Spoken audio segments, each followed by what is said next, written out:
এতগুলা শিশু থেকে শুরু করে শিক্ষার্থী থেকে শুরু করে মরে গেলেই বেদনা বুঝবে। আমার 6টা সন্তান যে ওখানে টিভির ভেতরে অনশনে আছে তাদের কাছে বুঝবে। বুলেট আপনি দেখেছেন বাবা মায়ের আত্মনাদ, অভিশাপ, আসমান কাঁপে। আপনাদের কাঁপে না? তার কাঁপে না? অভিশাপের ভয় হয় না?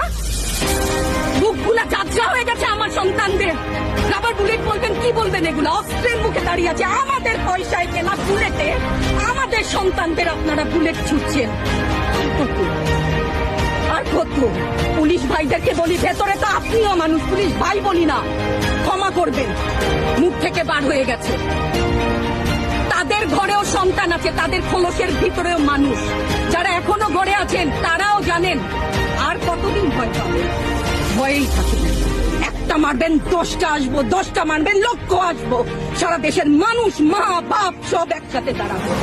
ওদের সন্তানকে মানুষ করার জন্য আমাদের কাছে, শিক্ষকদের কাছে পাঠিয়েছিল। কি জবাব দিব? আমার তো কোনো মুখ নাই, আমি শিক্ষক, আমার ভাষা নাই। তাদের কাছে হাত জোড় করে মাপ চাই। নিরাপত্তা দিতে পারি নাই, নিরাপত্তা দিতে পারি নাই। মনে হয় এই রাস্তায় শহীদ হয়ে গেলে যদি এই লজ্জা আমার কিছুটা থাকে, ওদেরকে বলবার আমার কিছু নাই। আমি হিজাব করি বলেন আমি হচ্ছে গিয়ে জঙ্গি, আরো বলেন না।